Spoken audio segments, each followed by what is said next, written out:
Okay, this is part 2 of the lecture on democracy after sovereignty, rethinking constituent power. I'm going to share my screen again and pick up where we left off.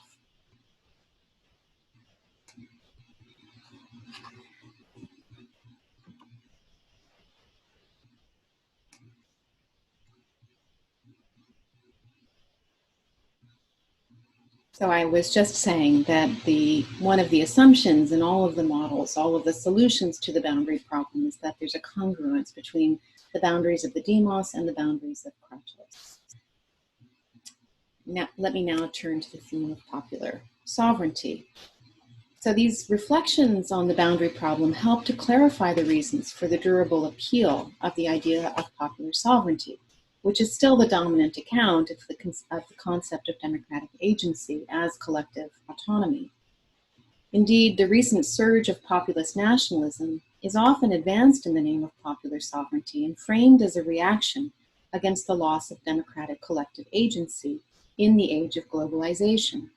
Populists argue that the forces of globalization have deprived the citizenry of any control over matters that profoundly affect their lives, including immigration and the loss of manufacturing jobs to lower wage economies. Turning back to popular sovereignty and turning away from global institutions expresses a deep desire for collective self-determination, for political institutions that can serve citizens' interests and reflect their judgments about the kind of society they want to live in.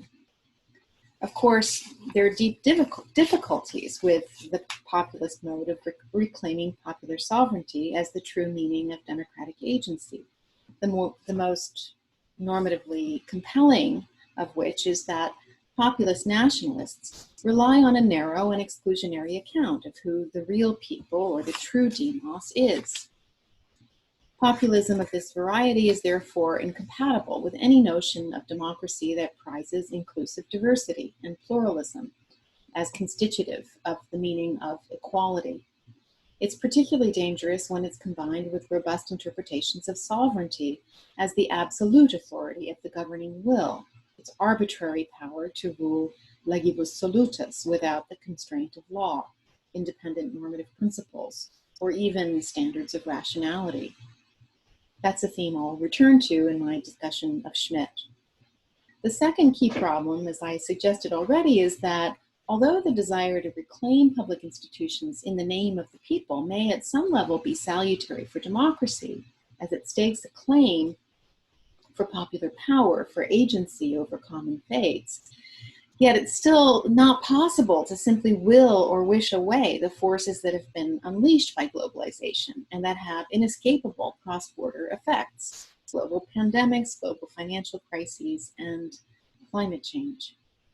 Because the ideal of democratic agency expressed by popular sovereignty is inextricably tied to the people's power within and over the territorial state, it provides no resources for responding to these global challenges in a democratic way, so long as the popular sovereigns or elites of powerful states lack a will to use their state's power to promote and enforce interstate cooperation to solve these collective action problems. But the idea of popular sovereignty has a strong hold on our political imaginations because of its normative core, the idea that political decisions should reflect the opinions, judgment, and common purposes of the people who live with the consequences of those decisions. In short, the principle of collective autonomy that I linked to the associative solution to the boundary problem. Implicit in that solution, though, is a form of democratic agency or power that theorists who discuss the boundary problem tend not to invoke. The constituent power of the people to jointly establish or jointly reform the law-governed order that regulates their relations with each other and through which they can generate binding collective decisions aimed at serving their common interests.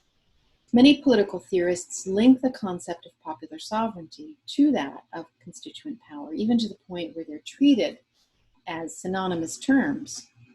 I want to pursue the possibility that they're separable, and that in separating them, we may also open up possibilities of conceptualizing democratic agency in a way that doesn't assume that it's possible only within and through the institutional structures of the territorial state or state-like entities. So what is constituent power? To answer this question inevitably leads us back to the classic statement of the concept in What is the Third Estate? The famous revolutionary pamphlet written in 1789 at the threshold of the French Revolution by Emmanuel Sieyès. He was writing at the height of the financial crisis that had led Louis XVI to convene the Estates General for the first time since 1614, and he published the pamphlet a few months before the first meeting of the Estates General. Sieyès advanced a strong proposal that the structure of the Estates General was irreparably flawed from the outset because it preserved the privilege and inordinate power of the first two estates, the nobility and the clergy, at the expense of the third estate, the commoners, to whom ultimate political authority ultimately, he argued, should belong.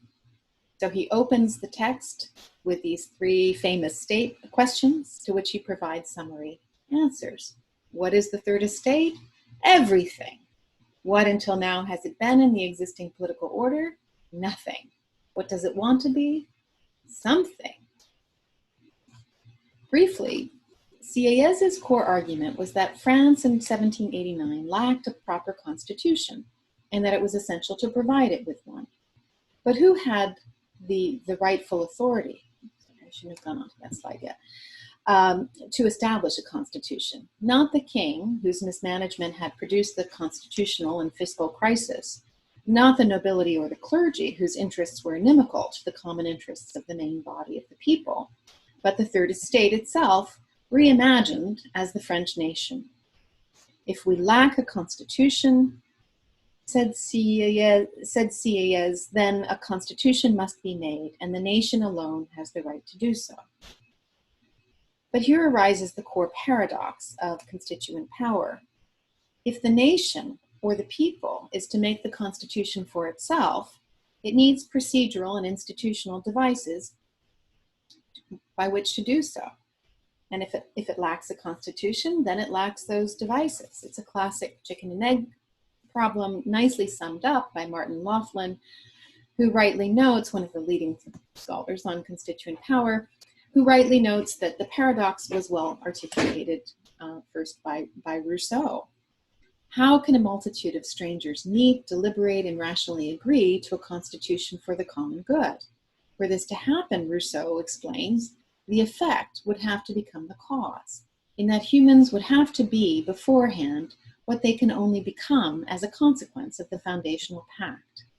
How, in other words, can the people act as the constituent power to establish the form of the political union if they can be identified as such only by virtue of the pact?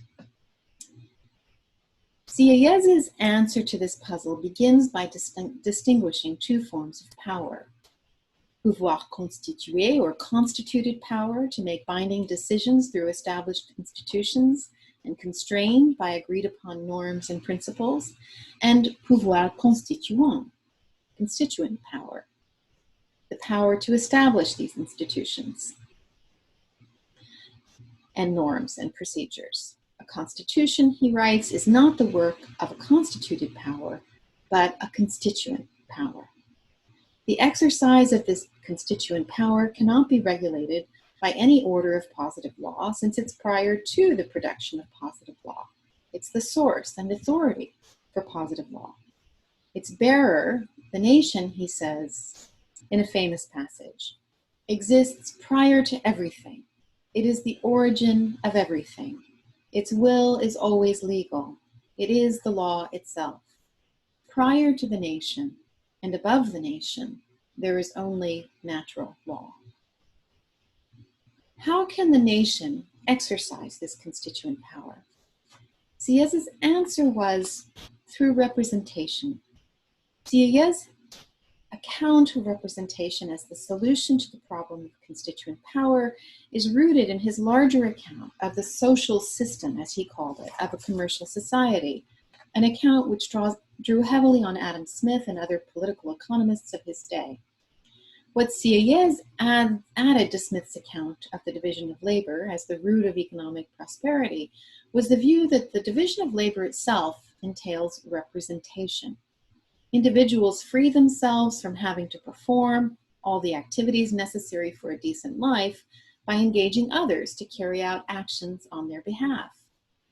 As Lucia Rubinelli has highlighted in her recent work on Sieyès, one of his favorite examples was that of the postman, who represents the letter writer in delivering their letter to the intended recipient. This is a basic principal agent account of representation.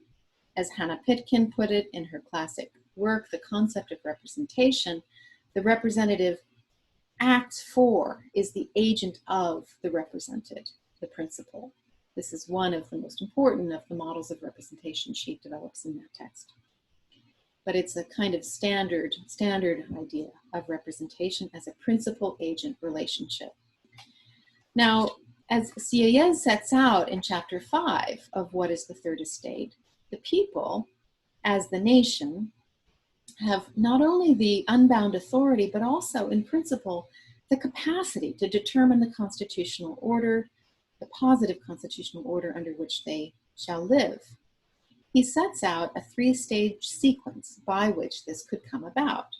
First, isolated individuals form an intention to unite into a single association. This is an expression, he says, of their individual wills, based on their individual interests. Second, they deliberate together to separate out their separate individual interests from the interests that they have in common, through which they form a common will. He uses that term repeatedly, common will, not a general will. Third, because of the difficulty of assembling all the members of the association for the purpose of further specifying the content of the common will, they delegate or entrust the exercise of that will to representatives, always retaining the right to will for themselves. So they delegate, so that again, a delegation, a principal agent model of representation in the formation of constituent power. The key difference between pouvoir constituant and pouvoir constitué, both of which involve representation, lies in the nature of the power that's being delegated to representatives. In the case of constituent power, the people delegate their will to create a common constitution to serve their common interests. And they delegate the power to act upon that will to their representatives. This is an extraordinary power, he insists, invoked in rare moments of founding, occasions when the constituted order is incapable of serving the common interests, but it's a power that the people always have in principle.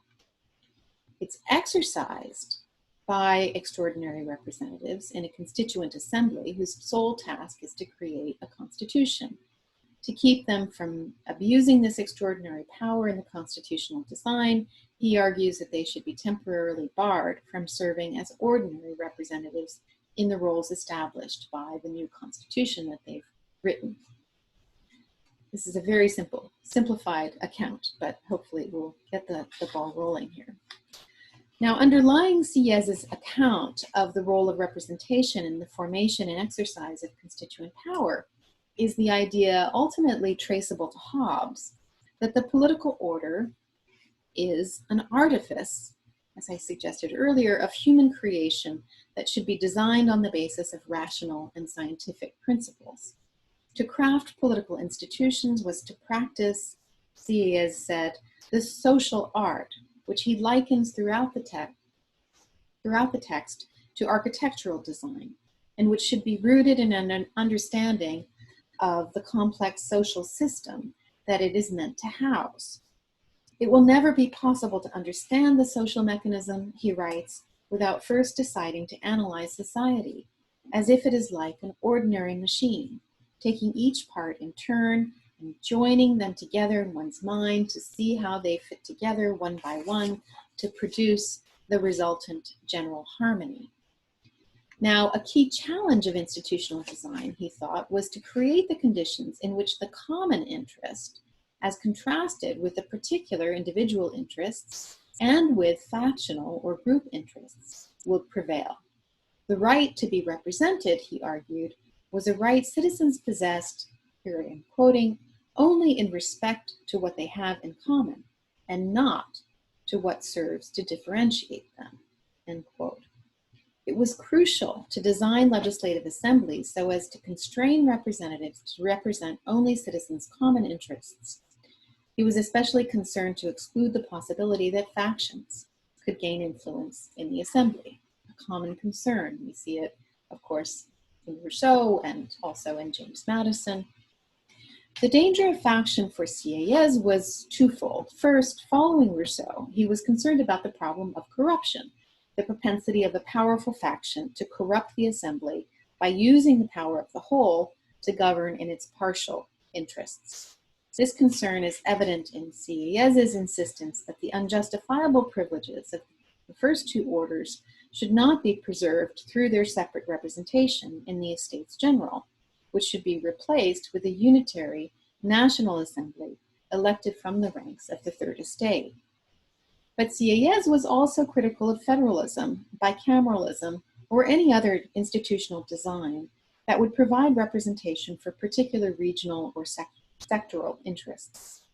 This expresses a second concern, quite distinctive, that divisions or factions would hobble the Assembly's capacity to deliver a decisive and binding outcome. As Rubinelli has stressed, he was concerned to design institutions so as to produce l'unité d'action, a unity of action.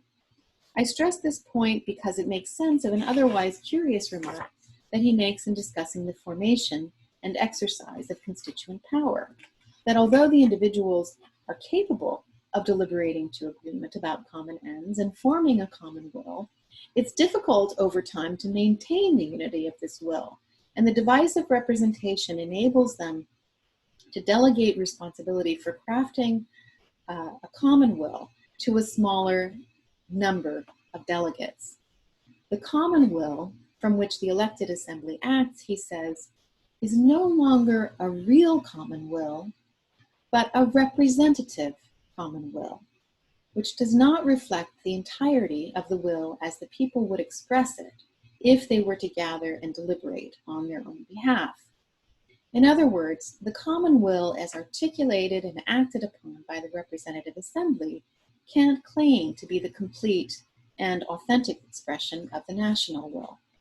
It is rather an artificial will, produced by the devices of institutional design that prevent the fragmentation, paralysis, and incapacity to act in unison to reach binding decisions. As we'll see, this capacity for decision as a necessary condition of collective action is also foremost on the mind of the thinker who has undoubtedly been the most influential and important interpreter of Sieyès' account of constituent power, Carl Schmitt. We'll come back to it. More generally, though, the feature of constituent power that becomes so important to later discussions of the idea is that it is not bound or regulated by any freestanding or independent order of positive law. It expresses the people's ultimate and ineradicable authority over the form constituted power should take. So let me now turn to Carl Schmitt's reading of the concept of constituent power. Carl Schmitt, of course, was the Weimar legal theorist whose ideas deeply influenced debates over the Weimar Constitution and the legal theory of the Nazi regime, of which he became the leading jurist. His views of constituent power are also important because he relied heavily on Sieyès' language, and many theorists have treated his interpretation of Sieyès and of the concept of constituent power as authoritative. Thankfully, scholars such as Pasquale Pasquino, Andrew Orato, and Lucia Rubinelli have shown in careful detail how Schmitt misreads and distorts Sieyès' thought, and I'm not going to try to replicate those arguments here. Nonetheless, I do want to briefly review Schmidt's account of constituent power, both because it's been so influential and because I think that it expresses an insight into the forms of representation that are necessary to expresses an insight into the forms of representation that are necessary to generate constituent power, which I think can then serve as a hook for reinterpreting Sieyes's account in a way that renders it quite useful for thinking about democratic collective agency beyond borders. So I'm going to reconstruct Schmidt and use Schmidt to reconstruct Sieyes, and then use that reconstruction to make sense of a new way of thinking about democratic agency. The most important feature of Schmidt's account of constituent power is that he identifies it with a strong version of the idea of popular sovereignty. Indeed, Schmidt worked out the most ambitious, sophisticated, and ultimately influential account of what we can call, following Andrew Arato, the sovereign model of constituent power. To grasp his conception of constituent power then requires that we bear in mind the account of sovereignty he advanced in his political theology, where he famously stated, quote, "All significant concepts of the modern theory of the state are secularized theological concepts, of which the most," end quote, "of which the most important is of God as sovereign, as omnipotent lawgiver." Central to the modern concept of sovereignty on this view is the ascription to earthly authorities of the right to rule legibus solutus, without the constraint of law or any law-like principles, including the laws of reason. This is just what sovereignty means. It is absolute, unlimited, exclusive, final, supreme, indivisible, and arbitrary authority within a territory. Sovereignty's absolute power was first secularized by being ascribed to the monarchy, and then once the Ancien Régime gives way to the idea of equality, sovereignty passes through Rousseau's mediation to the people. For Schmidt, the hallmark of sovereignty is the absolute power to decide on ultimate moral and political questions. What is a political question? Schmidt's controversial and influential answer, set out in the concept of the political, draws on Max Weber's characterization of the fragmentation of value systems. Sorry about that.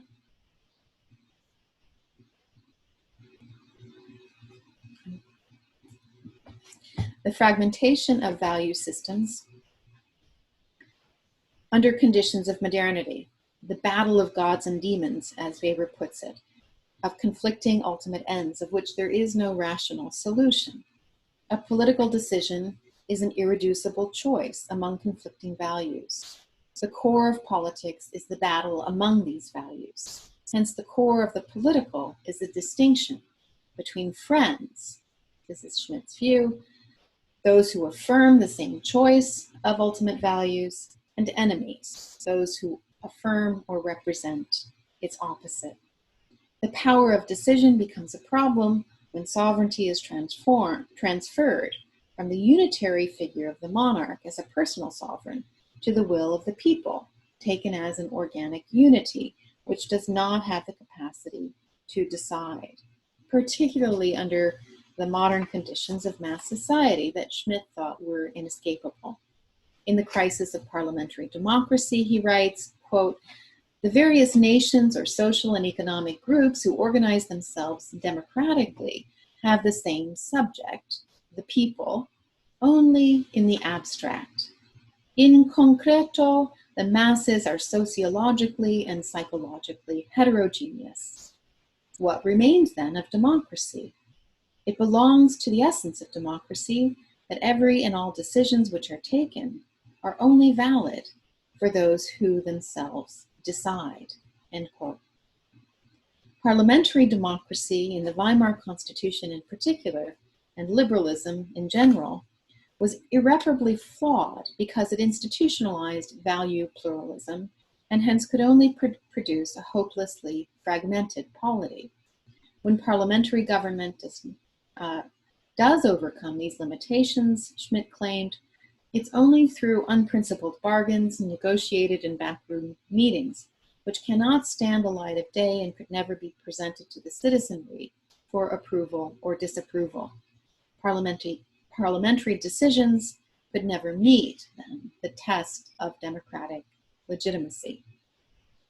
Now, as Rubinelli argues in her recent and wonderful book on constituent power, Schmidt finds in the concept of constituent power a solution to the problem of making legitimate and binding decisions under conditions of modern mass society, which means societies in which sovereignty must be ascribed to the people. In developing this argument, he also constructs a defense of dictatorship. The relationship between constituent power and dictatorship is set out primarily in two texts, Dictatorship, Die Diktatur, and his magnum opus, Constitutional Theory. Schmidt finds in Sieyès the view that in 1789, the French people, quote, became conscious of their capacity to act politically and provide themselves a constitution. But he finds fault in Sieyès' effort to devise institutional forms through which the people's will could be represented, which he holds is an anti-democratic idea. The will of the people, like the will of God, he says, is, quote, an inexhaustible source of all forms, without taking a form itself, forever producing new forms out of itself, building all forms, yet doing so without form itself, end quote. Now, throughout, Schmidt is also drawing on Hobbes's idea, expressed in chapter 16 of Leviathan, that, quote, this is Hobbes, a multitude of men are made one person when they are by one man or one person represented. For it is the unity of the representer, not the unity of the represented, that maketh the person one. And unity cannot otherwise be understood in multitude, end quote. Now, the key difference between Schmidt's account and Hobbes's is that Schmidt believes that the idea of democracy as popular sovereignty must posit the people as a unitary collective subject, the bearer of sovereign authority and constituent power that exists prior to the constitution of political order. So the unity exists prior to the representation by the sovereign, in his view. So he quotes with approval Sieyès' account, a statement about the nation as prior to everything, but rereads the nation in metaphysical terms and ascribes to it the unlimited, arbitrary, absolute will of divine sovereignty. But if the people exists pre-politically and its arbitrary will is sovereign, then why rely on this Hobbesian idea of the unity of the representer as a necessary condition for the people to exercise their constituent power? The answer is that the answer he gives is that prior to the creation of political institutions, the people lack an organ by which to express their will with any specificity. The only expressive power they have is that of acclamation. Quote,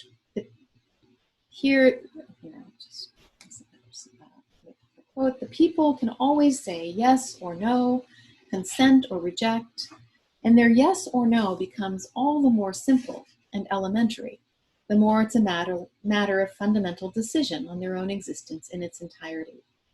The people's constitution-making will always expresses itself only in a fundamental yes or no, and thereby reaches the political decision that constitutes the content of the Constitution.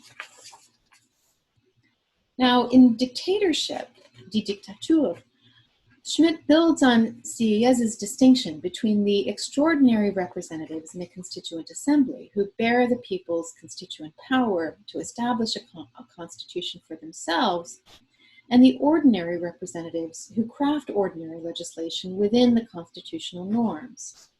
Schmidt here ascribes to Sieyès the view that the task of the extraordinary representatives is not simply as delegates, but rather as trustees who have to interpret the nation's formless will. Here's a quote from Schmidt, quote, "They should not be messengers delivering an already existing will. Rather, they have to shape it first. Even if the will of the people does not exist in terms of content, but is shaped primarily through representation, the representative's dependence on this will, a dependence that is unconditional and, to put it succinctly, commissarial, that is, a delegation of power on the principal agent model of representation, dependence on this will still subsists." End quote. He then argues that although in form, the extraordinary representatives are delegates of the popular will with a limited mandate, in point of content, he says, their mandate is not to be limited. So here you have a bifurcation of the activity of representation between the form, which is delegated, and the content, which is not. From here, echoing Hobbes's view that it's better for the sovereign to be an individual than an assembly, he translates the role of the extraordinary representatives into the idea of a sovereign dictator, the entity on whom the people bestow the power to give determinacy to their formless constituent power. Apologies again.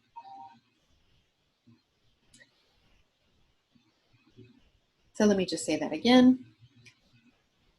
So he sets up in lieu of the extraordinary representatives in an assembly, he says it's better to think of the people bestowing their constituent power on a sovereign dictator, a single individual who can then give determinacy to their formless constituent power, to dictate or express the content of their will.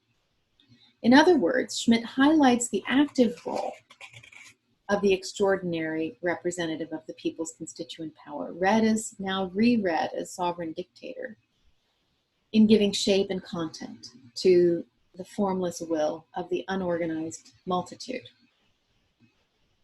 How then does the people express its will that this leader shall be its sovereign dictator, bearing its unlimited constituent power? They do so in response to the view that the leader offers of what the ultimate principle of the people is. As Schmidt puts it, every actual democracy rests on the principle that not only are equals equal, but unequals will not be treated equally. Democracy requires, therefore, first, homogeneity, and second, if the need arises, elimination or eradication of heterogeneity. End quote. But the particular principle on which equality is defined, its substantive content, can vary dramatically across democracies. It can be a principle of civic virtue or physical qualities, or, as it was above all in the 19th century, national identity. The task of the leader is to give voice to the principle that expresses the authentic character of the people, the defining principle of its members' identity with each other. He insists that dictatorship, while illiberal, is not undemocratic. To the contrary, the advantage of dictatorship is that it gives a determinate content to the identity of the people, the principle on which the distinction between friends and enemies can be drawn and decisions can be made. In other words, the leader presents to the people an image of who they are, tells them what their identity is, and if they agree, shapes their indeterminate will and gives it a content that can be the basis for decisive action. The people, and here I'm quoting from Schmidt, shouts "Viva" or "Abba," cries with joy or complaint, strikes shields with weapons, says "Amen" to a decision with any kind of words, or avoids this acclamation with silence. End quote. In this way, troubling though I find this view, nonetheless think that Schmitt is opening up a distinctive mode of political agency as a key element in the formation of constituent power.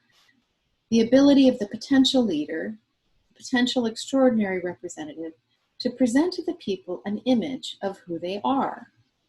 This is a form of representation, but not on the model of the principal-agent relationship. Rather, it's a strong form of what Pitkin refers to as symbolic representation, in which the political figure is a, quote, I'm here quoting Pitkin, a symbol maker, making himself into the accepted leader through his activity. Now, end quote. Pitkin doesn't specifically mention Schmitt when she sets out this form of representation as standing for, in contrast to acting for, the represented. But she does say that, quote, at the extreme, this point of view becomes the fascist theory of representation, not the theory of the corporate state, but that of representation by a Führer, end quote. Now, given Schmitt's relationship to fascism, Pitkin's analysis, I think, is apt. She's undoubtedly right that this form of representation, which has an irreducible, irrational element to it, maybe an aesthetic element, is dangerous insofar as its claim to validity seems to rest entirely on a people's belief, acceptance, entirely on a people's belief or acceptance, however engendered, and not on a rational, objective, justifiable connection between what represents and what is represented. And I'm quoting there from Pitkin. Still, I agree with Michael Saward in his book, The Representative Claim, that we shouldn't be quite as quick as Pitkin to dismiss this form of representation as relevant to normative democratic theory. As Saward puts it, representation can be, quote, a constitutive activity, one that centrally offers constructions or images to constituents and audiences, end quote. And this creative agency of representatives in generating new ways of imagining the collective is not only a common phenomenon in political life, but is not, as Pitkin suggests, intrinsically inimical to a normatively defensible account of democracy. When a political figure puts forward an image of those they claim to represent, or, in Saward's terms, makes a representative claim, they may arouse in their audience a sense of we-feeling or collective identification that members of the audience did not subjectively embrace ex ante. In other words, the representative claim may activate a constituency that did not have a consciousness, a sort of subjective awareness of itself as a constituency, as a collective, prior to the assertion of the claim. This is what Saward means by the constitutive activity of representation. It can constitute or bring into being a collective capable of having representable opinions, interests, and wills. Now, Schmitt's account of this modality of representation and the formation of constituent power, that the representative renders articulate the wordless but authentic will of the people, is objectionable on many grounds. But in advancing a version of what Saward calls the representative claim as a necessary condition of constituent power, understood as the capacity of the demos to establish the order through which it can authorize binding collective decisions, I think Schmitt's view adds an important element to our theoretical understanding of constituent power's conditions of possibility. Let me be clear. In my view, we should reject Schmitt's claim that dictatorship is compatible with democracy. We should refuse his political theological conception of the people as an existential collective subject. We should reject his account of popular sovereignty as the absolute rule of the arbitrary will of the people. And we should feel repugnance at his claim that political life reduces to the friend-enemy distinction, even if there are moments when we must make radical moral and political choices. So I think we should also strongly resist Schmidt's distorted reading of Sieyès, in particular his conflation of the distinction between the concept of constituent power and the concept of popular sovereignty. As Rubinelli shows in careful detail, building on Pasquino's work, for Sieyès, constituent power, far from being a synonym for popular sovereignty, was its opposite. Sieyès conscientiously avoided the language of sovereignty to denote popular power, precisely because he associated it with an absolute, arbitrary, and unlimited will. He uses the concept quite rarely and almost always to criticize it. He uses the language of the common will, as I mentioned, rather than the general will, in order to distance himself from Rousseau's conception of popular sovereignty. Although he does hold that the nation's will is always the supreme law, in the same passage, which I quoted earlier, he also asserts that it's constrained by natural law. Now, he leaves somewhat ambiguous what he takes the natural law limits to constituent power to be, but he makes clear that the exercise of this power must be norm-governed, and in particular, that it must be consistent with the equal freedom under law of all citizens. What we can and should retain from Schmidt's view of constituent power, problematic as it is the idea that the first condition of possibility for constituent power is a form of representation that I think has been overlooked in theoretical accounts of constituent power, the symbolic, or what I would prefer to call the discursive representation of the demos. It depicts the qualities or circumstances by virtue of which otherwise disconnected individuals might see themselves as having something in common that's sufficiently important to construct lasting political institutions around it.